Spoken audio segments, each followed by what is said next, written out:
It's time for Talking Automotive with VACC. Here's Dennis Walter with Jeff Gwillim, CEO of VACC. Quick email from Trish. One place I visited would never go in is Sao Paulo in Brazil. The people are lovely, but it's a dangerous country. Trish, thank you. Jeff Gwillim, CEO of the VACC. Good evening to you. Dennis, good evening. What a brilliant question. How long should a car last? Well, this occurred to me because we get in our current cars, we drive until the engine sort of packs up, and if it's a small car and it's done a couple of 100,000 kilometres, we normally send it to the recycler.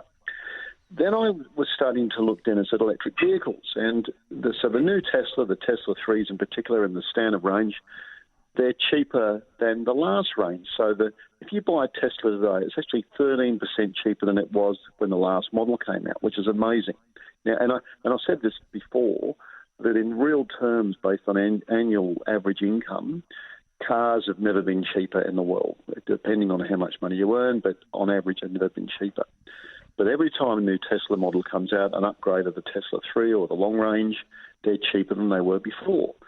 Now, then I thought to myself, well, if I buy a car, say a petrol car, and it's got 100,000 kilometres on the clock, I don't generally think to myself, well, when will I need a new engine? I don't think about that. I just hope that it'll go for 250, 300,000 kilometres, and then you move on from there.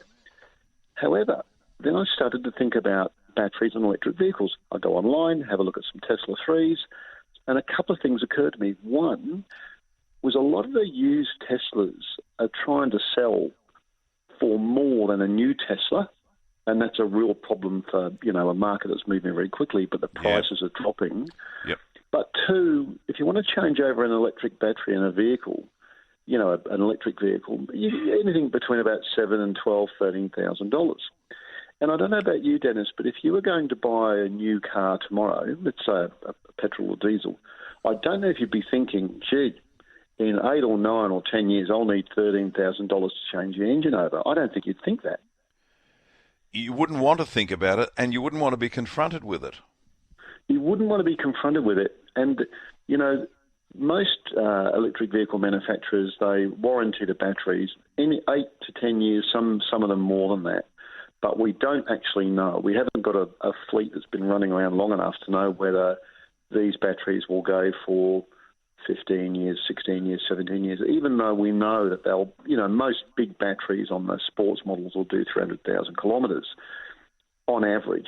However, will it last? So if I'm only doing 5,000 or 6,000 kilometres a year, I'm booster charging it every Tuesday, is it going to last me long enough? And have I factored in, and I love electric cars, I'm not raising this to be but what you're talking party pooper. No, what you're talking about here is sort of some of the sort of possibly unanswered realities. Yeah, I think so. I mean, me and some of my colleagues at work, we look at the new electric cars coming out. We think they're fantastic, the top brand ones and the Teslas and the Nissans. But then when you start to think about it, you think through some of these other issues. But I was even more surprised when I found that I can buy a new Tesla cheaper than a lot of people are hoping to get for a used Tesla. And there definitely needs to be a reality check there, because if you go into Victoria, so if a new Tesla 3, they're about $62,000, $63,000. If I add on to that a $3,000 rebate in Victoria, I'm under $60,000 for a brand new electric car. Now, that's not bad. No, it's not bad. It's good, but you don't want to get a surprise. If you decide you're going down this path and you're loving the vehicle and you love it for the next 8 or 10 years, you don't want a surprise at the end of the decade. I wonder, Dennis, if there's and this is just coming to my mind as we're talking, if there's an entrepreneur listening here tonight that's thinking, so why don't I have a program, a fund that I pay $30 a year into, and I'm guaranteed that somebody will give me a changeover battery in 12 years' time or whenever I need it. Because the other thing we need to do is, and this, when you think about this stuff, Dennis, it sort of blows your mind. If you went into a shop with a computer or a telephone and it was 10 years old and you said, by the way, can you change the battery over, what do you think they'd say? They would probably say, we can't do that anymore. It's we don't have them anymore. Now, cars are slightly different, and of course, technology is changing with them all the time. But it's a really interesting thought to push your mind forward and to say, well, I wonder if there is now there are some great people starting businesses about recycling and refurbishing electric batteries. Don't worry about that; they're out there.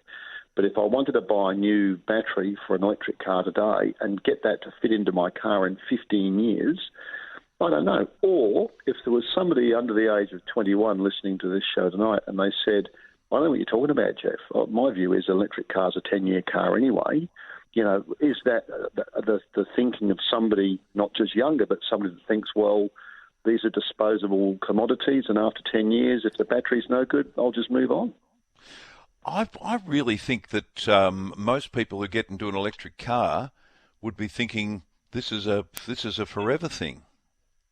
I would. If I bought my colleagues asked me this at work, and they said, you know, would you buy an electric car, Jeff? Well, of course I'd buy an electric car because most people that buy electric cars, by the way, don't go back to petrol or diesel. They stay with electric. However, if I was going to buy an electric car, I'd buy it to keep it. Now, manufacturers don't want to hear that because they want me to change my car over every 4 or 5 years. But I think I would keep it, and if I kept it and looked after it, and it got to 8 years and the handles weren't snapping off, and, you know, engines don't break down on cars, bits of plastic snap off of them. Yep. If the thing was still up together, then maybe you would take that view. Look, I'll pay $12,000, I've got to change over battery in it. Guess what? I'll get another 10 years out of it. We need to take a break. 96900 693 13 13 32. We've got a story about a car coming up after these. Jeff Gwilym is with me from the VACC. An email from Tony. Jeff, good evening, Dennis. I bought my first car in 1996 and I still have it. It's a 1996 Toyota Corolla sedan. It's in very good condition. It's never let me down and has 280,000 kilometres on the clock. That's a familiar story with Toyotas, Jeff. Yeah, it's an incredible story. As a matter of fact, there are more Toyotas in the Australian car fleet than any other vehicle. And in my view, they're one of the best engineered cars in the world. It's a reliable, you know, their shape isn't always as stunning as you'd like it to be, but in terms of reliability, they're fantastic cars. And again, there are more Toyotas in the Australian vehicle fleet than any other vehicle. You've got some information for us on the top 5 selling vehicles in Australia for the month of May, so in recent times.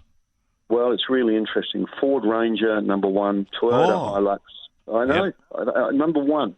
Toyota Hilux, Isuzu D-Max, a Mazda CX-5 and a Kia Cerato, all big. They're either an SUV or they're a ute. And, I got a funny feeling that as the electric vehicles loom, and there will be electric four-wheel drives and utes, they're all coming as well. But I think there's a whole lot of people, I think they're buying that big vehicle they've always wanted. And I'm wondering if people, think, well, I'm going to buy it because I'm going to hang on to it for a while.